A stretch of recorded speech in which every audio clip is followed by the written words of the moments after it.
Funding for Frontline is provided by this station and other public television stations nationwide, and by the Corporation for Public Broadcasting.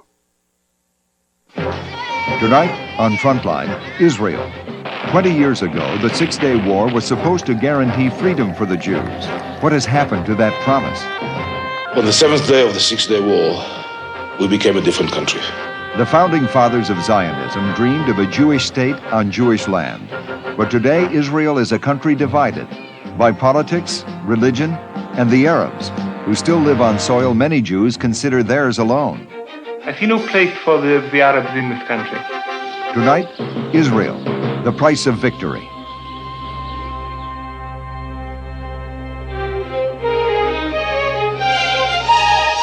From the network of public television stations, a presentation of KCTS Seattle, WNET New York, WPBT Miami, WTVS Detroit, and WGBH Boston.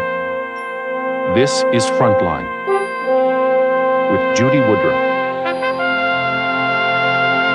Good evening. It was one of the most stunning military victories ever. The tiny country of Israel, surrounded by enemy nations, had struck preemptively. It was 1967. In just 6 days, the country went from being a beleaguered nation to a major power. She quadrupled in size, gaining the Golan Heights from Syria, the Gaza Strip and the Sinai Desert from Egypt, and the West Bank from Jordan. That was exactly 20 years ago this month, and much has happened to Israel in the time between. The Sinai Desert has been returned to Egypt. More wars have been fought. Israel is embroiled in international scandal, and today, the country is still not at peace with its neighbors or with itself. Frontline producer Ofra Bikel lives in New York and has traveled the world making films. But tonight, she goes back to the country in which she was born and raised. This is her personal essay on what happened in the last 20 years in Israel. It is a film from inside, a film not about war with the Arabs, but about Israel and Israelis, and about the price of victory.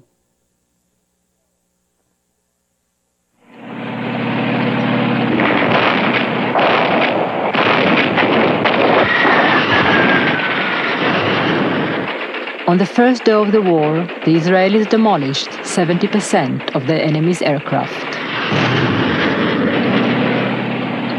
By the fourth day, they conquered the Sinai Peninsula and at 9:30 at night reached the Suez Canal. In the first 4 days, they had entered the old city of Jerusalem and conquered the West Bank of the Jordan River. On the fifth and sixth day, they ascended the mountains to the north and conquered the Golan Heights from the Syrians. It was total surrender of Israel's enemies. It was a great victory.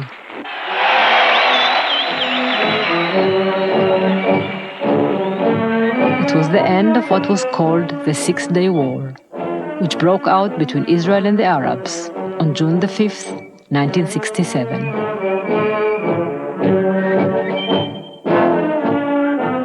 On the seventh day of the Six-Day War, we became a different country.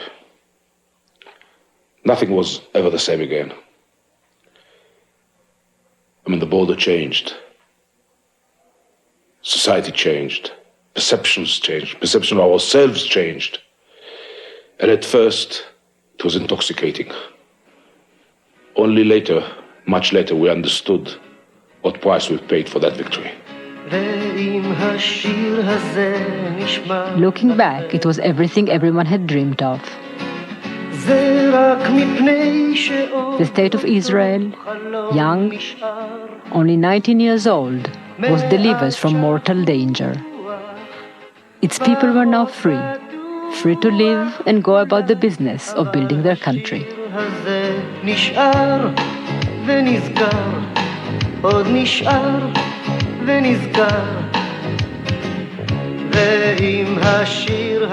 The Zionist dream was not a mirage anymore, but a reality. A Jewish home for the children of Israel. and at last, a safe home.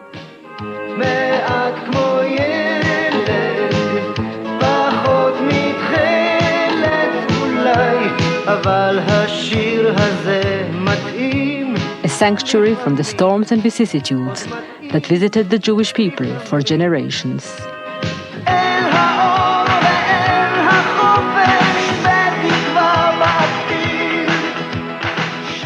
Life seemed carefree. The future looked good. And the young state was finally reunited with its ancient past. The holy places. Jerusalem.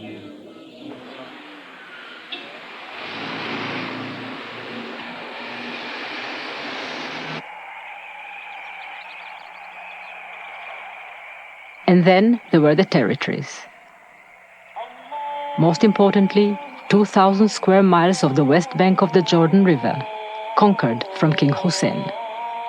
This land, most Israelis firmly believed, would be the bargaining chip to be exchanged for peace. But the Arabs wouldn't bargain. And the Israeli government wouldn't push. So eventually, for most Israelis, the only thing that seemed certain was that Jerusalem must remain Jewish. The politically active left wanted to give back the land, and the right wanted to keep it. Meron Benvenisti was deputy mayor of Jerusalem between 1974 and 1978. Ideologically motivated people always know what they want. Therefore, the right and the left knew what they wanted after 1967. It's the normal people, the center, who is always hesitant between the two. And that center, represented by Israeli governments, decided not to decide. They were not pushed to decide. But in that vacuum, forces who knew what they wanted stepped in. And they were mainly the religious chauvinistic forces who pushed the country towards settlement and towards annexation. They called themselves Gush Emunim, the Bloc of the Faithful. And in the early 70s, they set out to claim the West Bank. The government sent in the army to dislodge them.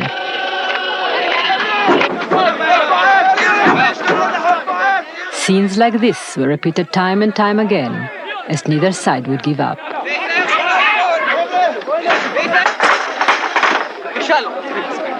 13 years later, it's clear who won the battle.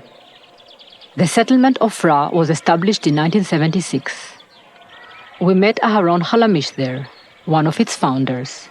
We came to Ofra 11 years ago because at that time, the government, the Labour government that was running the country, they were fundamentally opposed to Jewish settlement on the mountain region of Judah and Samaria. And we supported the Gush Emunim. We wanted to establish a new political reality of establishing settlements here. And I think we succeeded in doing this. They have succeeded because of the firm belief that God had given the land to them and not to the Arabs.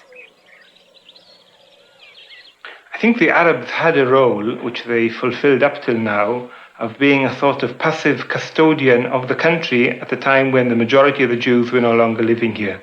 Now I think their job is more or less over.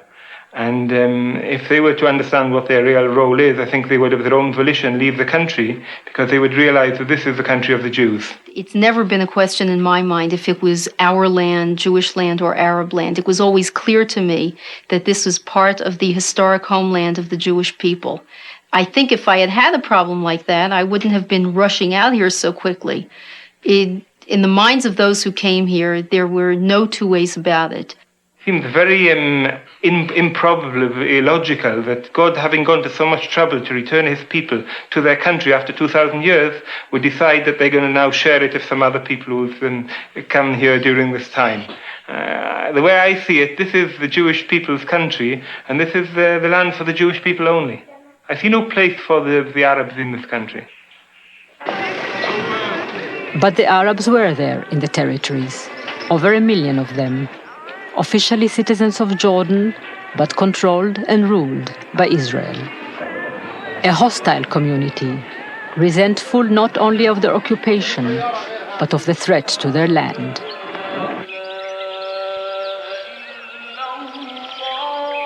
As over the years, the Israeli government let the Jewish settlements grow, and then became itself an active participant. There are now 135 settlements, cities, and communities across the West Bank, housing 70,000 people. Many of them have been built by the government to attract young families looking for a decent place in which to raise their children. The government offers them low mortgage rates to bring them here, where they can buy or build their homes.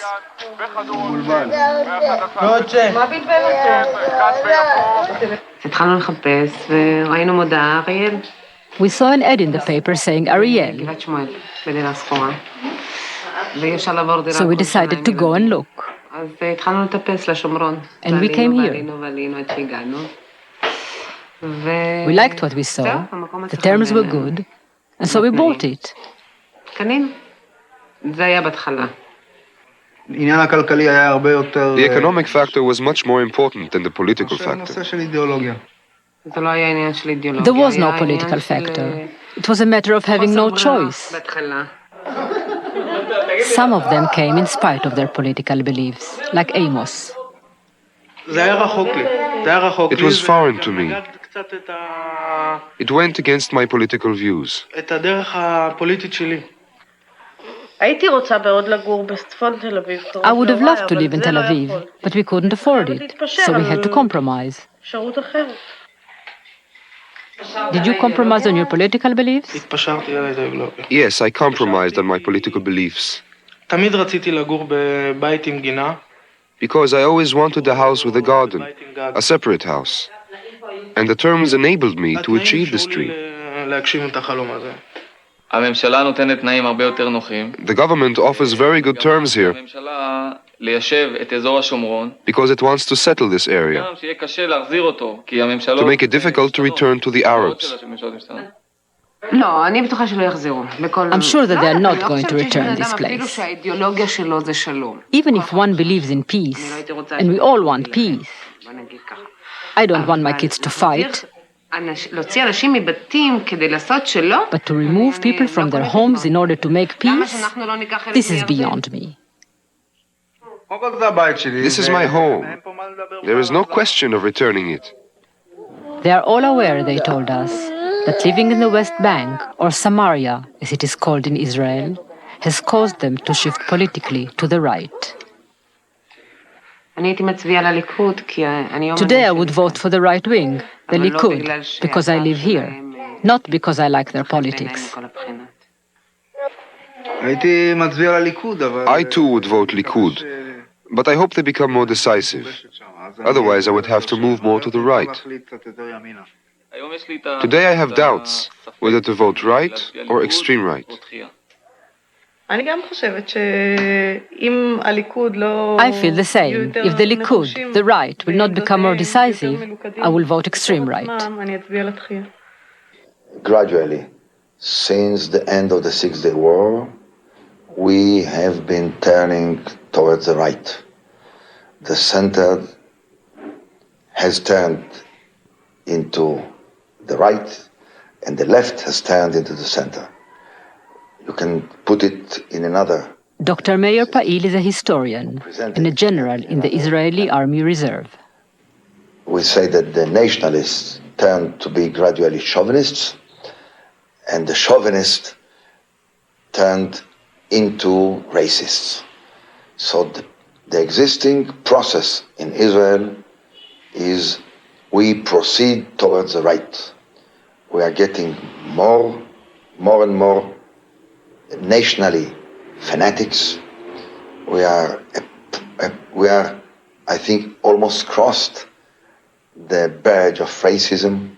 I won't say racism, excuse me, chauvinism. And we face racism. Kahana is not an accident. He is an outcome of the objective situation. We found Mayor Kahana not in the West Bank, but in a small town in the northeast of Israel.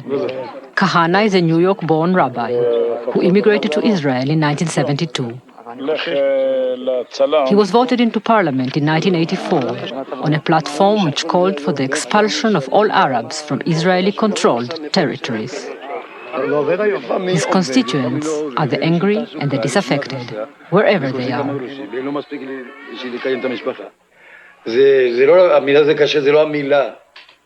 There is no word to describe my life. Hard is not the word for it. For me, it's hard enough. But I have 3 youngsters who want to go to the movies once in a while. And they can't, because I don't have the money to give them. It's very hard. Fima is an Oriental Jew. He was born in an Arab country, Morocco. In the past 30 years, hundreds of thousands of Oriental Jews came to Israel. They now constitute 55% of the country's Jewish population. Here in Bet She'an, almost everyone is an Oriental Jew. When they first came here close to the border, they suffered from enemy shelling and lived in tents and shacks. Many, like Fima, fought in the Six-Day War, but didn't share in the prosperity that came after it. Industry never came to Bet She'an, and its people feel abandoned and left out. I see myself as a 5th-class citizen. Period. I'm not asking for special privileges. I just want to be treated as a regular citizen.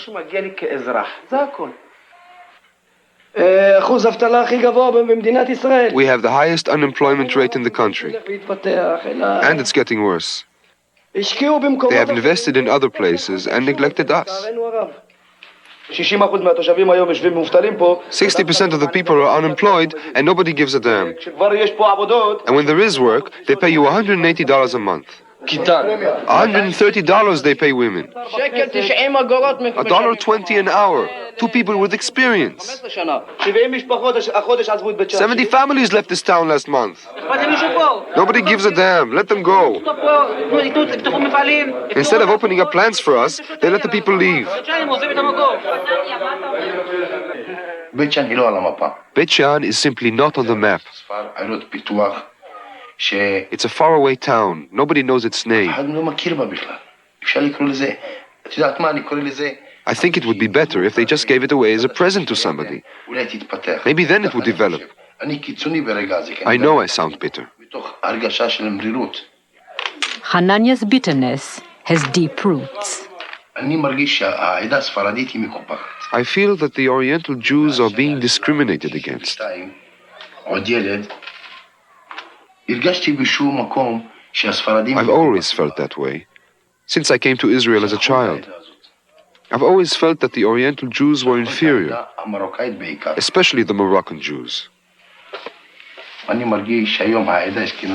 Western Jews feel that they are one nation and that we are another nation. That is the way we see it in Bet She'an. When we came here in 1962 from the Arab countries, you didn't hear of any VIP, member of parliament or prime minister come to greet us at the airport. They simply dumped us here in the middle of the night. Today you have a Russian coming from the Soviet Union, like Sharansky. I think that with the money that they spent on his reception, they could have built a whole plant in Bet She'an. It was a wonderful reception, but it hurts. Because I am sure that if an Oriental Jew were to come, just as intelligent as Sharansky, they wouldn't have received him like that.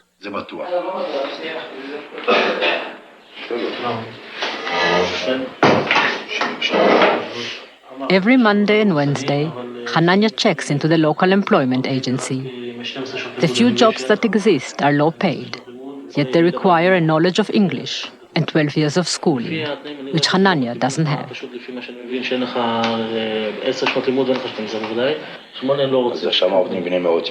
But there are Arabs working there. Surely they don't have these qualifications. Well, we will certainly check into that. We'll see what we can do about it.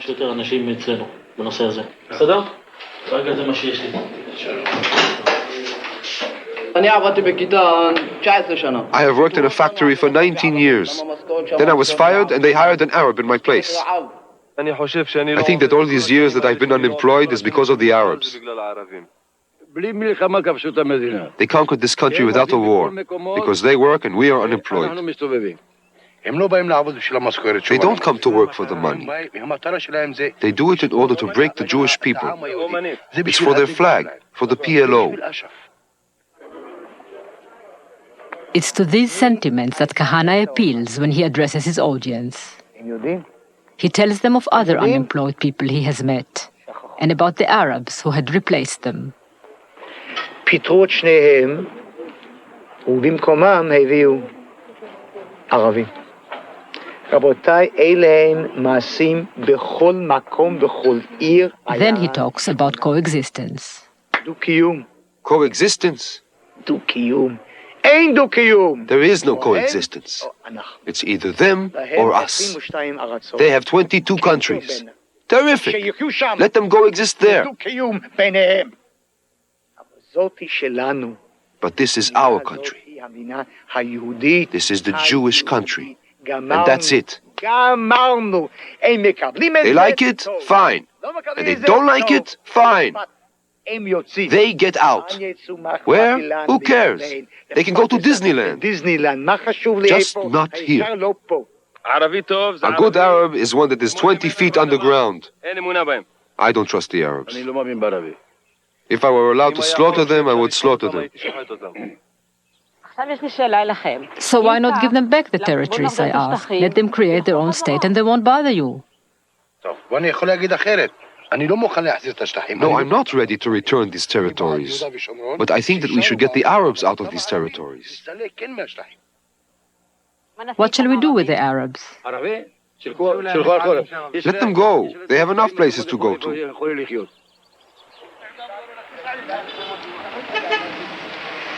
But rather than leave, Arab from the occupied territories pour into Israel.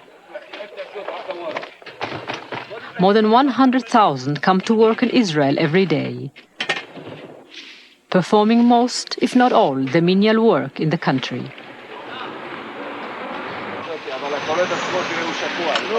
This is not what the founding fathers of Zionism expected when they dreamt about Jewish work by Jewish hands in a Jewish land.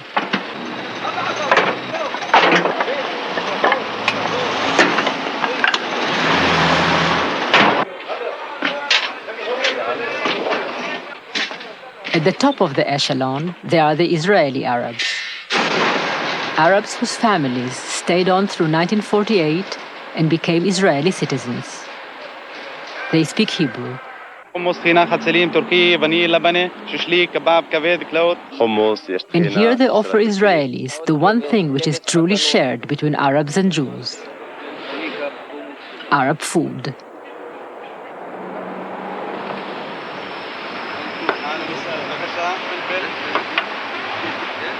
What else do they share? How does the average Israeli in the cafes of Tel Aviv feel about the occupation of the West Bank, the Arab work? Some people we asked seemed to take it for granted. Others said it was unfortunate but necessary. Only a few found it painful, but they weren't doing much about it. They had fought and lost their political battles, they said. Ronit Weiss is 33 years old. She has 2 children. I live my own life, not active in anything today, only raising the children and working and going to the university. We call it in Hebrew, play a small head. It's not trying to change anything, although you criticize what you see around you. It's keeping your low profile and not to get involved. This is the thing. maybe I'm not better than, the people around me, but it's not the kind of society that I think my parents wanted to build in this country. You see, they came from the Holocaust, and I think that they wanted to make a better people from the Israeli nation. But, for example, what I dislike most of all is us being rulers in this country and having second-class citizens, which are like the shadows in the background of our life, I mean the Arabs. And I'm raising children in this country, and I see that they don't know that once Jews used to clean the streets and wash the dishes in restaurants. I mean, it's a kind of world that I don't like to be part of it. And sometimes I feel like emotionally I immigrated from this country. Rabbi Weinberg. הברירה העומדת לאדם חושב בארץ ישראל. A thinking man in Israel has two options. או לרדת. Either to leave this country, to immigrate, או הברירה השנייה היא or to go back to religion, לחזור אל המסורת, back to the Torah, ולבנות to rebuild himself and the nation according to the Torah. כנשר נעוריו. Israel is a secular, non-religious state. And that, says Rabbi Weinberg, is the cause of the country's crisis. It's not the occupation of political tensions. It's living a life with no firm Jewish foundation. It is a theory which is hotly debated in Israel. But unquestionably, the number of the religious fundamentalists and their influence has grown tremendously since the Six-Day War. The conquest of the holy places sparked a religious awakening throughout the country. Young people turning to Orthodox religion became a commonplace phenomenon, and this brought with it deep divisions and new tensions between the non-religious and the very religious.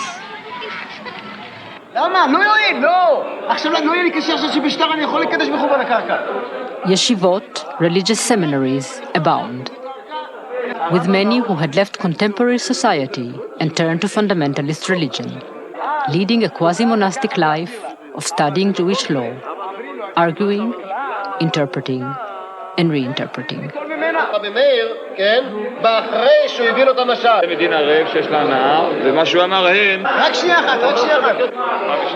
Yigal Miller is 34 years old. He used to be a social worker.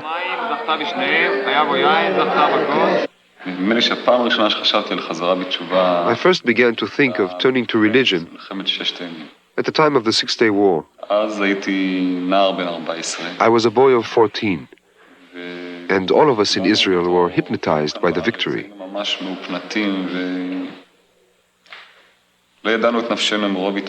We were beside ourselves with joy. But as for me, I couldn't see what right I had as a Jewish boy to live here in Israel, and do I have more of a right than any Arab boy who lives here? Any claim that I examined could have been put forward by an Arab.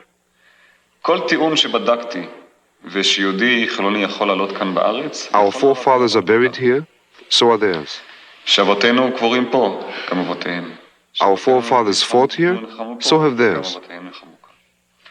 No claim that I examined convinced me that I have more of a right than they do.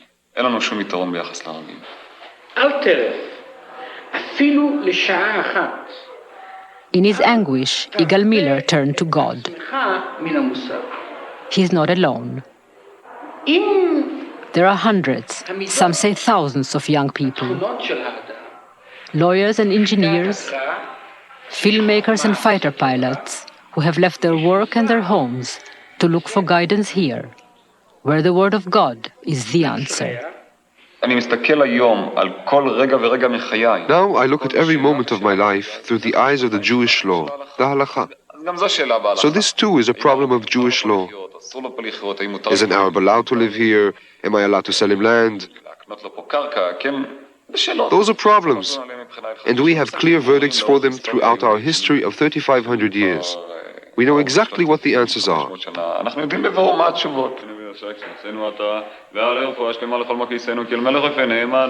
that certainty that the answers are the right ones, and the fervor of this belief that has led some of them to take their families and move to that part of the land which they say God has bequeathed to them in the Bible. Go over this Jordan, thou and all these people, unto the land which I do give to them, even to the children of Israel. Every place that the sole of your feet shall tread upon, that have I given unto you.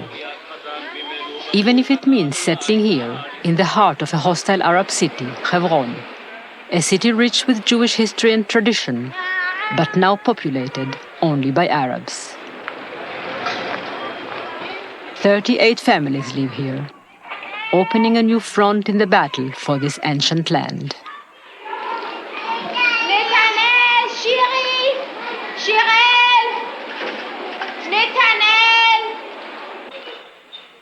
Being here is a statement to the Jewish people and to the world, saying that we've come back, and Hebron is part of the land of Israel, and always was and always will be. We feel that we live here not for our own sakes. We are the messengers of this nation. The people of Israel who have returned to their land must naturally return to Hebron. And we are simply the messengers. Self-appointed messengers of the nation, they live protected by the somewhat reluctant army of that nation. By their will and strength of their belief, they have held Israeli governments hostage. Not daring to dislodge them, the government must surround them and protect them.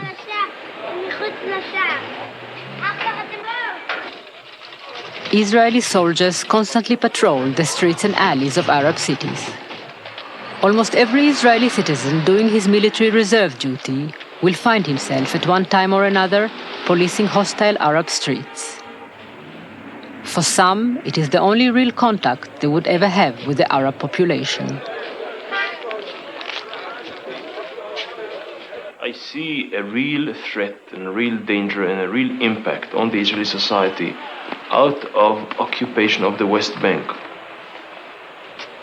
What happened to the Israeli individual who goes to serve on Miluim, on reserve, and he has to be very brutal in the Kasbah of Shechem or in the Kasbah of Hebron, and he comes back to his own society, to his family, to his social circles, to his work, to his job, to his city, with this experience of brutalization. Avrum Bur, advisor to the foreign minister.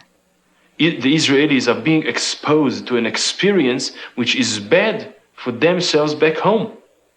More than that, I will say. The fact that we are engaged in a permanent war situation, conditions, since 48, and it became much more deeper since 67 because it's next door, prevent us from investing the resources, the fiscal resources, the physical resources, the fiscal resources, the manpower, the cultural resources to build the Israel that we want.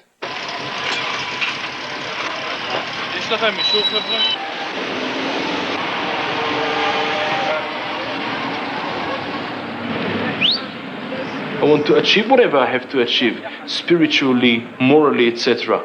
And I cannot do it. Why? Because I'm engaged in this kind of occupation.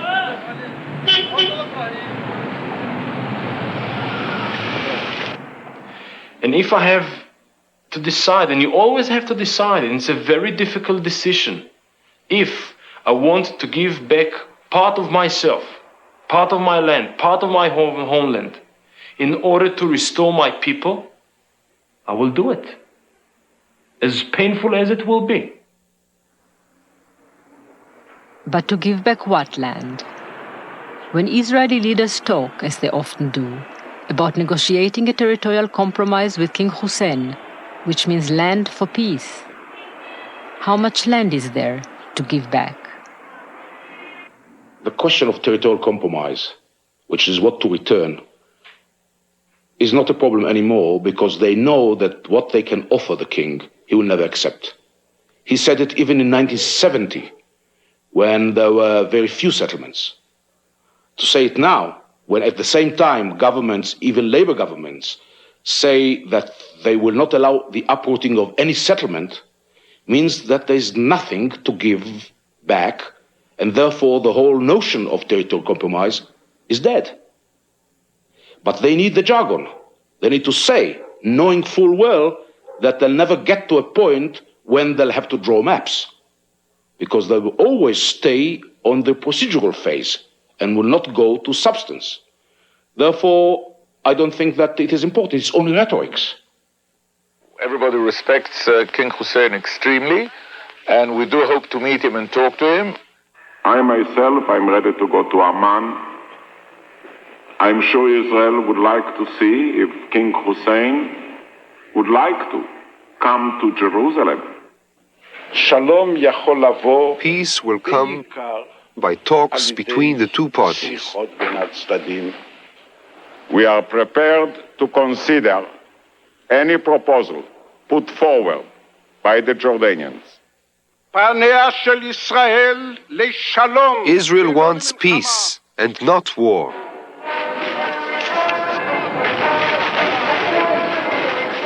And if there should be war, few people in Israel worry that Israeli children will be outgunned. The worry is that with the occupation, they will be outnumbered. The danger is not to their lives, it's to their way of life. Tzvi Kesse is a sociologist. Now, from the year of 14 down, there is a majority of Arab citizens in the greater Israel area. It means that in 25 years, they will amount to about 50, maybe more % of the population. And then we are stuck. Either we are going to be a binational country, it means non-Jewish country, which contradicts the whole Zionist idea, or we are non-democratic state. And for me and many of the Israelis, the democracy is our temple. And we are not ready to live in a non-democratic country. Israel can be a democracy, but democracy will be limited to the Israeli citizens. And there is a very convenient way of evading the issue. And that is the Palestinians are occupied. They are not citizens. And they don't demand the vote. They are disenfranchised, but this is occupation. So you are not faced with a dilemma, because you need the Arabs to demand the vote. And Israeli cannot demand the vote for the Arabs if the Arabs don't want that vote. And they don't want the vote because they don't want to be part of the Israeli system. They want to have their own system. They will have their own government. So the problem, the dilemma and the moral problem doesn't bother the Israelis, because there is no problem. Democracy is therefore limited to the Jewish segment. Reference and neglect is on your mind. Who's right? What have you done for me lately? Democracy, war, peace and occupation should all be of paramount interest to these young people, all of whom will be called to serve in the army, to defend the country and its policies. Who would support the peace process at any price? Do you believe that we should give up some of the territories for peace, such as the territories in the West Bank?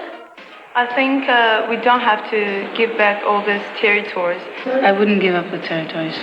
Giving up territories won't bring us peace. I think there is no limit to give up. We can give up Sinai, we gave up already, and we can give up Shomron, we can give up Jerusalem, and we can give up all the country, and we don't get anything by it. If you are against giving up territories, how do you believe peace will come? I don't see peace coming very soon. I don't think peace will come.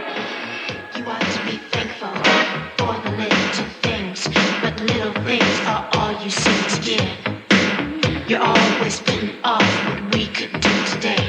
So Barbara says, you've got one life to live. Who's right? And so, between war and peace, the Israelis live the normal life of a modern consumer society. A life fueled by more than $3 billion a year of American aid.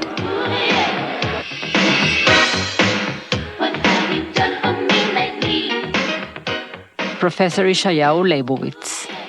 It's a very agreeable situation. Highly agreeable situation.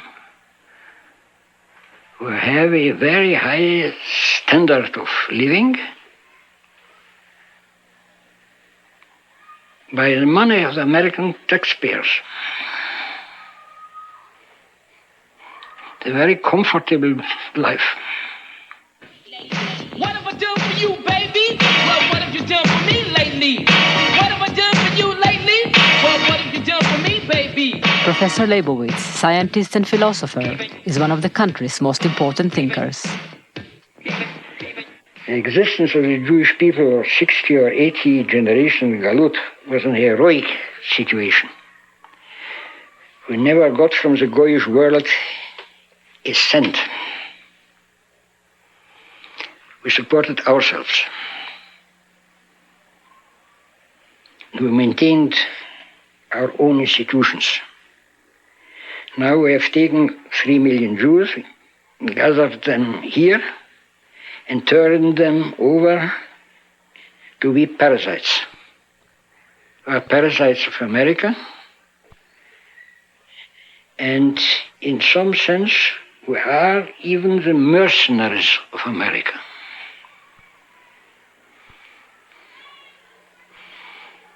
To fight the wars of American interests, or what the ruling persons in America consider to be the American interests. The war in Lebanon was not fought for American interests, and many believe that it wasn't fought for Israeli interests either, that it was a culmination of Israel's feeling since the War of '67 that it was the superpower of the Middle East. Yaakov Guterman lost a son in Lebanon. Raz was 21. He was killed in the first battle of the first day of the war, in June 1982. For every single father in the world who lost his son, I think the grief, the sadness, the pain is the same. But to my grief, to my sorrow, to my pain, I had also an enormous anger. We were convinced that all our wars were without any choice, that we are standing with our back to the sea and we are defending our wives, our children, our homes. This war, and the Prime Minister Menachem Begin, he himself wrote that this was a war with choice. This I will never forgive them. Never, never to my last day of my life. They murdered our sons. The dream of the Israeli free country for the Jews is not just my dream, it's the dream of my grandfathers, it's the dream of my father, it's my private, deep dream. With the Lebanese war, with the murder of my son, and what's going on now in recent years, recent months, recent days, I think that slowly but surely somebody is killing our dream. It was a dream which first turned into reality for Guterman when he came to Israel in 1950, having survived the Holocaust in Europe. He joined a kibbutz, where he became a teacher and raised a family of 2 boys and 2 girls. A life embarked upon with so much hope and optimism.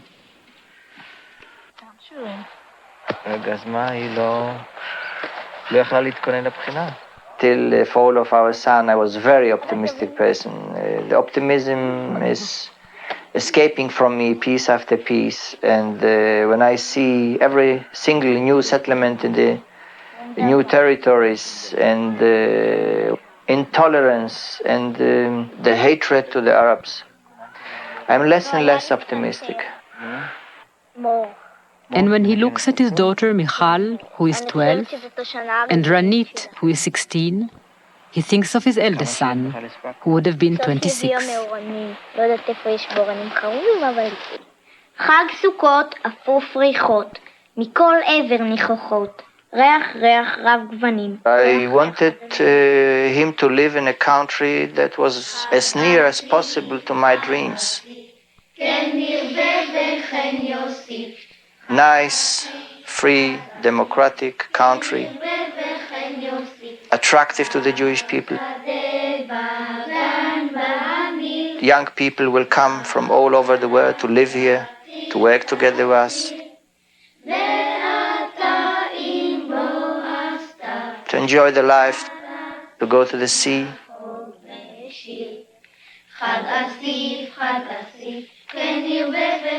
To enjoy our beautiful sun, our beautiful landscapes, as every human being in the world is right.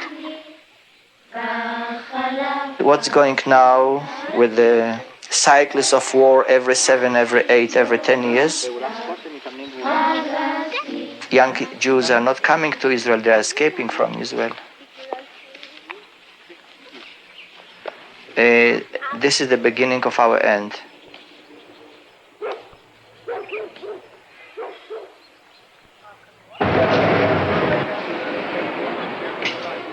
For years, Israelis have paid the price of living a life of no war and no peace. Bomb threats and acts of terror have become a part of the Israeli reality.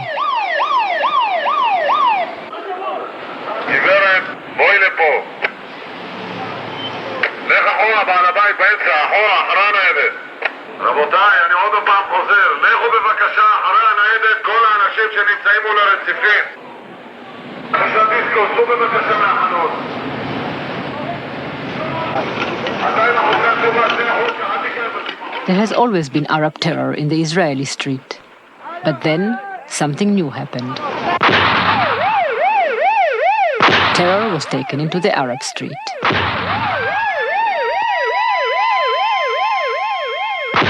Arabs were maimed and killed and bombed by Jews. And new terms began to appear: Jewish terrorists and the Jewish underground.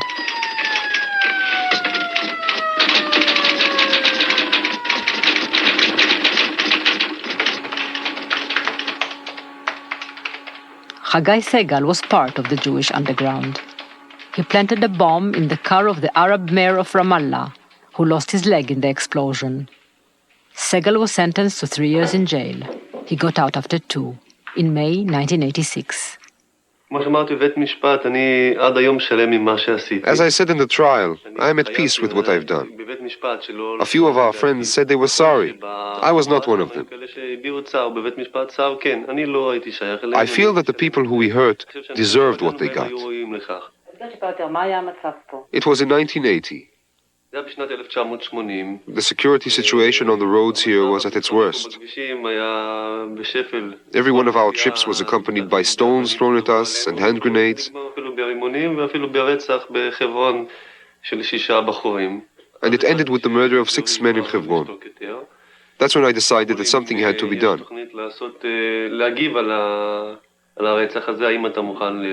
Some people came to me saying there was a plan for reprisal.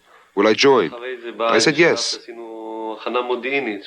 Then we did some intelligence work in the field, and then we planted the bombs. He doesn't see himself as a terrorist. I see myself as someone who is fighting for his home, his children. If that's your definition of a terrorist, then I am one. If not, then I'm not. Were you horrified when you heard about what happened?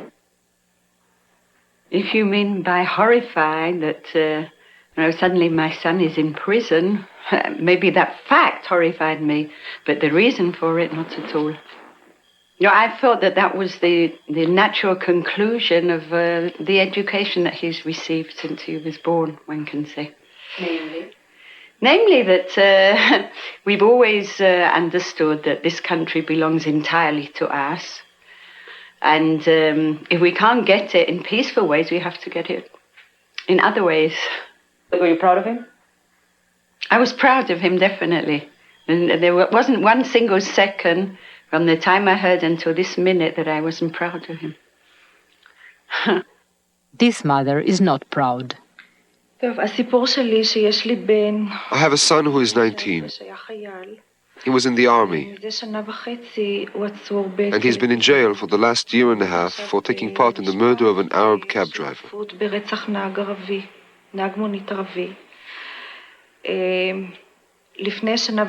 It was a time of unrest in the country, and the Jewish cab driver was murdered near Jerusalem by 3 Arab youths. And 2 days later, an Arab cab driver was murdered. And 1 month later, they arrested my son for taking part in the murder of the Arab cab driver.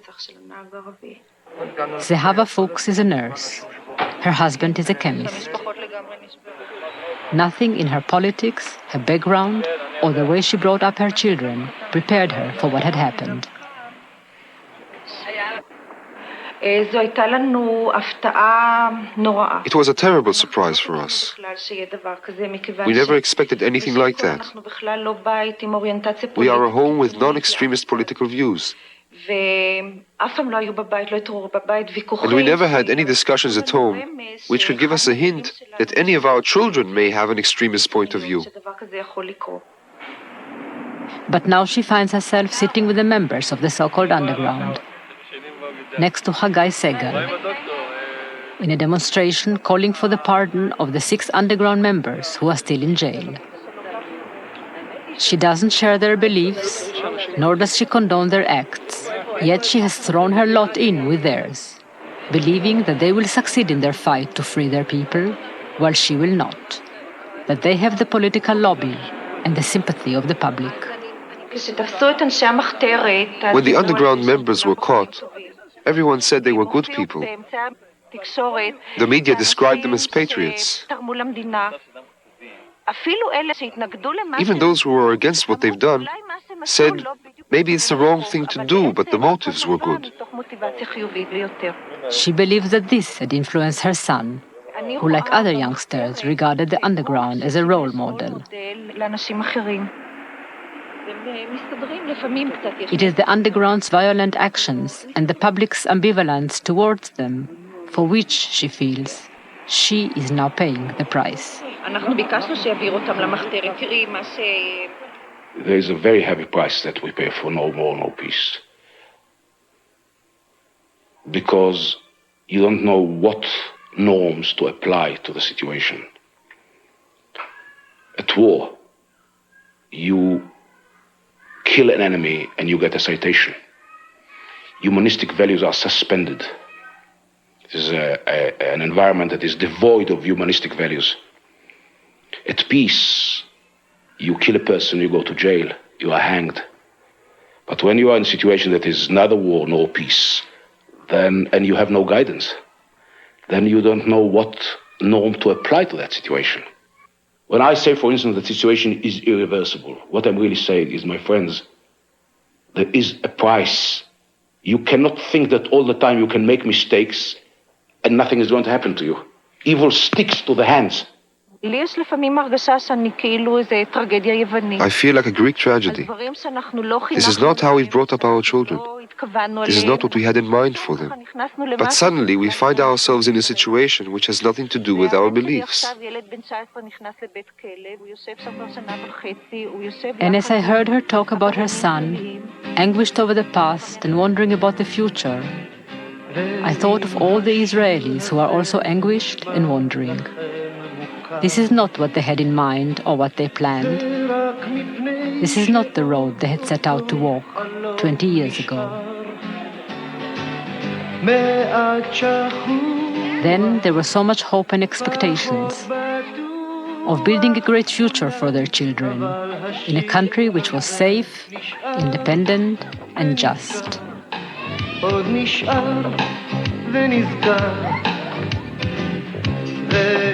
Now they feel that something's gone very wrong, but they don't know what or how or where to go from here.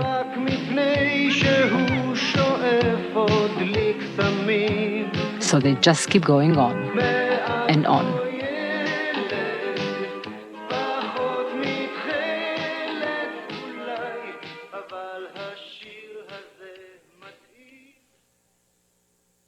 I hope you'll join us again for Frontline. I'm Judy Woodruff. Good night. Coming up on Frontline, a girl from Minnesota becomes a star of porn films. She enjoyed the recognition. She enjoyed the money. Colleen Applegate did not like doing sex on film, period. She chose to do it. She could have stopped. A young life ends with a gunshot and questions. Watch Death of a Porn Queen on Frontline.